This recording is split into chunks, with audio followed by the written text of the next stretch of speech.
morning everybody. Thank you very much for joining. This side Rahul Magan here, and today we are going to covering a topic which is risk management policy of Reserve Bank of India or the recent monetary policy by Reserve Bank of India.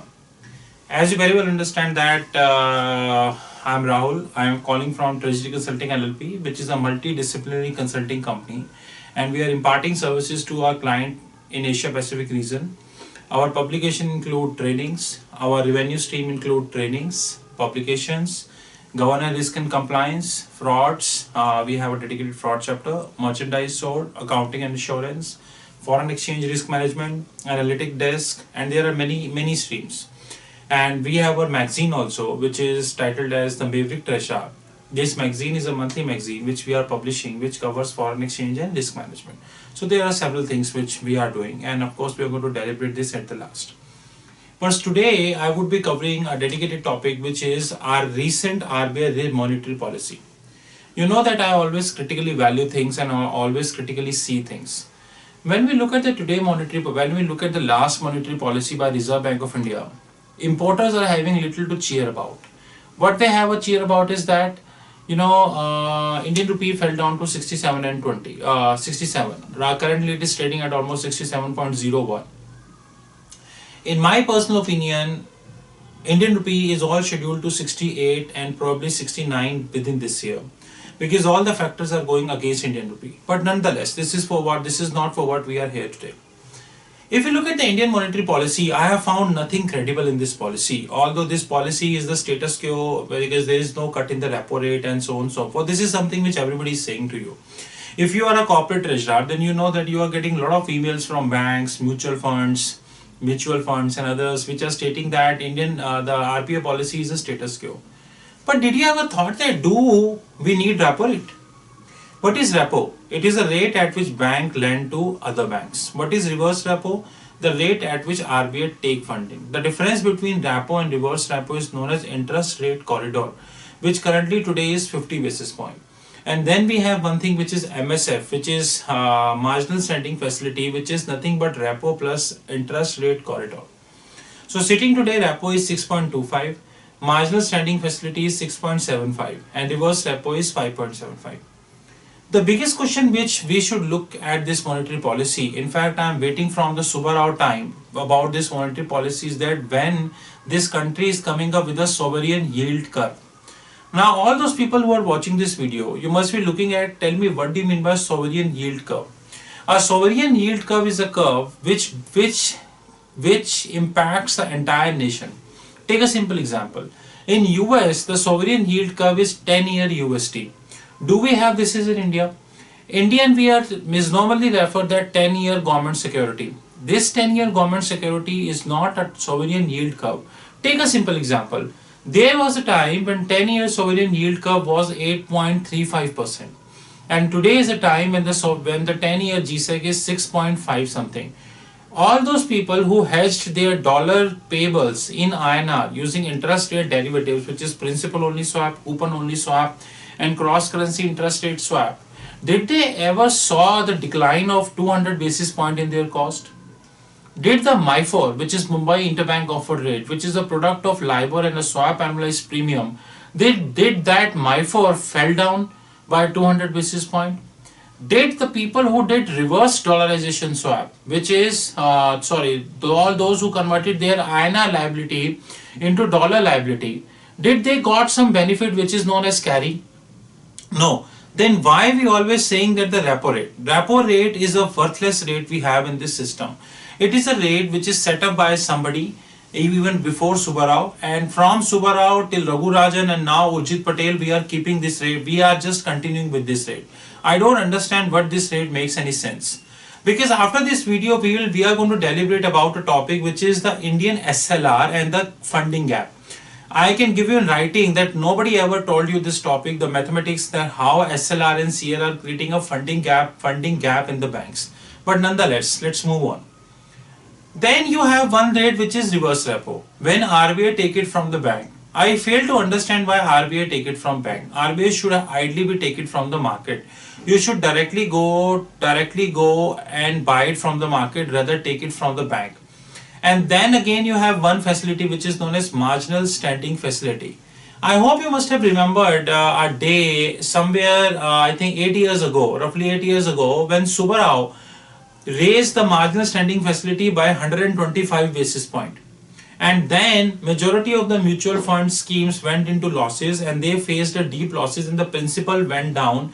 The best part is that the daily dividend were not hit it, and the daily dividend were just stopped giving dividends for 3 months. But at the end they saved the capital protection, but some capital went away. That is the hardcore reality of the game. From Subbarao to Raghuram Rajan to Urjit Patel, there is no change in the reverse repo also. Ideally, reverse repo and marginal standing facility. I don't think that there is any need for marginal standing facility here we have in the system. We are maintaining too much rates in this system. One is repo, one is reverse repo, one is marginal standing facility, one is your SLR, which is statutory liquid ratio, one is CRR and others. If you look at the global banks, European Central Bank, Bank of Japan, Reserve Bank of Australia, Reserve Bank of Canada and others, you will get only three rates. These three rates are marginal lending facility, main refinancing operation and deposit facility. I have just taken a data of European Central Bank and the data is the marginal lending facility is 0.25%. Main refinancing operations is 0%, while deposit facility is minus 0.4%. You know that in Europe, because quantitative easing were used in a negative sense, then the European Central Bank, Swiss National Bank and Bank of Japan, they reduced the deposit facility to negative, which effectively means that now they don't want banks to fund to them. They don't want banks to fund to them. The biggest question is, when such big economies, European Central Bank, Reserve Bank of Australia, Reserve Bank of Canada, Bank of Japan, your Federal Reserve, when they are maintaining the entire economy by just three rates, why Indian Reserve Bank needs so many rates? Repo rate, reverse repo, MSF, SLR, MSS, CRR, base rate, MCLR, PLR, benchmark prime lending rate, subprime lending rate. The question is, either they are too smart, international banks, those who are maintaining the entire economy on three rates, US, an economy of $15 trillion, you appreciate or don't appreciate, but you know that what Trump is doing is going to make US a developed economy again, and US economy will grow by more than 3% very soon. Our roughly $18 trillion economy will grow by 3%, which is roughly $540 billion. And Chinese economy, which is roughly 15 billion, is growing by roughly 7%, which is approximately close to $1 billion. Approximately close to $1 billion. They are running their economy using three rates, and here Reserve Bank is running the economy with so many rates. And the best part is, you discarded base rate, and what you did, then you introduce a fresh rate, which is MCLR. This is the beauty of the game. So you're not discarded, you're not reduced it by, you not reduce the system by one rate, rather you enhance the system by one more rate. Another beautiful thing which I wanted to discuss about policy, which is inflation. As per Reserve Bank of India, inflation is between 3 to 4%, and RBI is able to manage the target which is given by government, 4% to plus minus 2%. I wanted to ask one question from you. If today I will say that I have a meeting with Bill Gates and Bill Gates is offering me his entire wealth, would you agree? I can give any statement. How can we rely on the data of a central bank who is giving our inflation number of 4% plus minus 2%?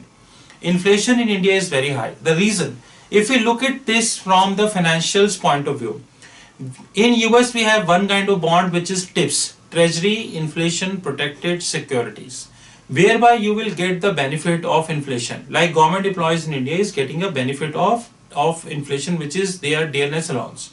Here the inflation which they are taking is the CPI. And you can go to Google and check that the CPI, that TIPS is having one of the largest markets we have in this globe. TIPS was there when nobody in India thought about CPI index bonds. In India, Raghuram Rajan came up and mentioned about basically advent CPI index bond. But it happened, nobody want to take up. because this CPI index bond is paying you a premium or interest which is based upon the CPI. And you know that CPI, they are saying it is between 4% to 6%. You go and check, is seriously India is having inflation of 4 to 6%, or this is between 13% to 15%. First thing which we need to see. Another thing, which is the devaluation of Chinese yuan. We know that Chinese economy is slowing down. I appreciate that they are still growing by 7%.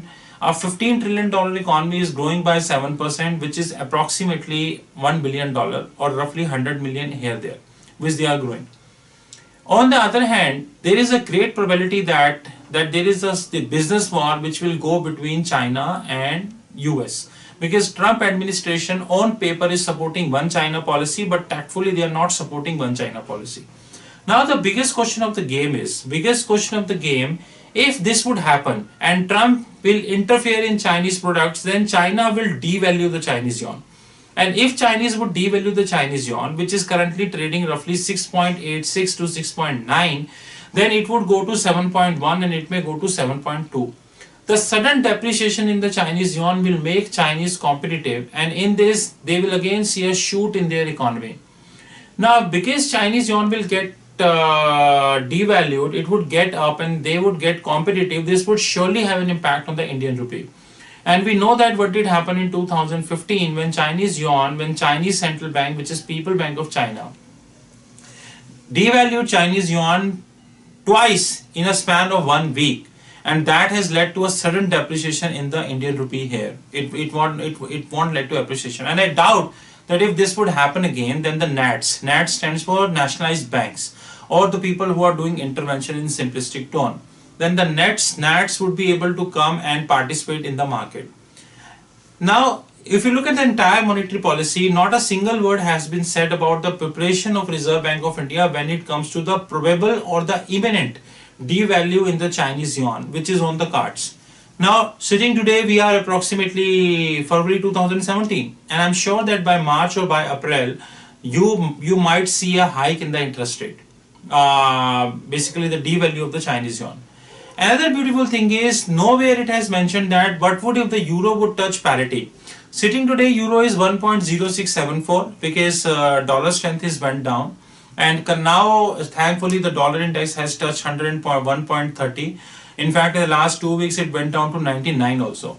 Since it touched 101.40, now I can assume that the euro might fell down to 1.05 or maybe one inch, a few bips down from here. But there is a big probability that by 2017 euro would surely touch parity, and nothing has been said on the monetary policy in that regards. Last but not the least, which is very important in that regards, which is net international investment position.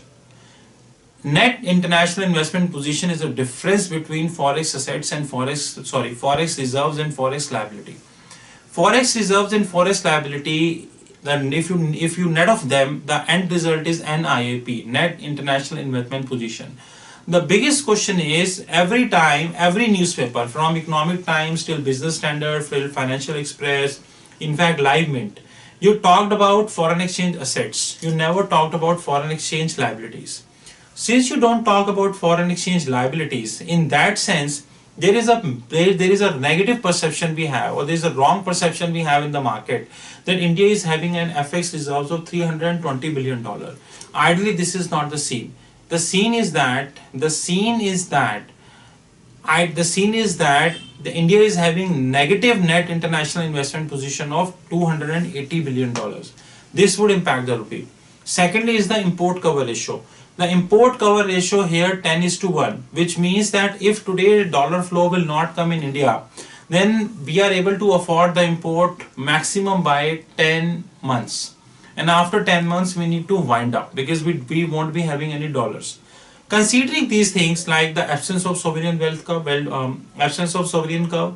there is no way Reserve Bank of India is serious about creation of the sovereign wealth fund.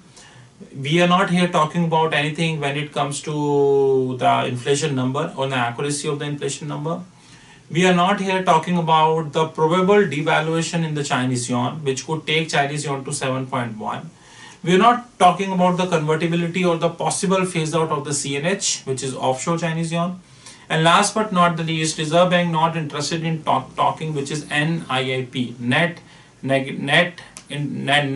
international investment position. With this, I think that monetary policy, whatever Reserve Bank of India is doing, this is on a traditional background. You have a set of benchmark. Every time you come and discuss these benchmark, and media will take this benchmark and print. There is nothing credible we have in this monetary policy from a future point. This is all my personal opinion. This has nothing to do with any company or nobody is nobody view. I think that if we're living in 2017, when every day is a new day for us, and we know that the trump card is trump card is seriously a trump card, right? Then we need to appreciate the fact that we should move in such a way that the policies should be futuristic in nature. I hope this makes sense to you. This was all about on Reserve Bank of India monetary policy. You're always welcome to connect us as 9899242978, and you're always welcome to email me as rahul.magan@treasuryconsulting.in. We are imparting more than 25 types of trainings, and if you want to participate, you are most welcome. And also, we are launching our fresh magazine on frauds. That magazine would be covering about fraud, analytics, BCP, business continuity planning, disaster recovery, and number of other new initiatives. Currently, we do not have a fraud magazine in Asia. So there are a lot of initiatives which Treasury Consulting LLP doing. You are always welcome to contact us. In case you have any training requirement, do let us know. Thank you and have a good time.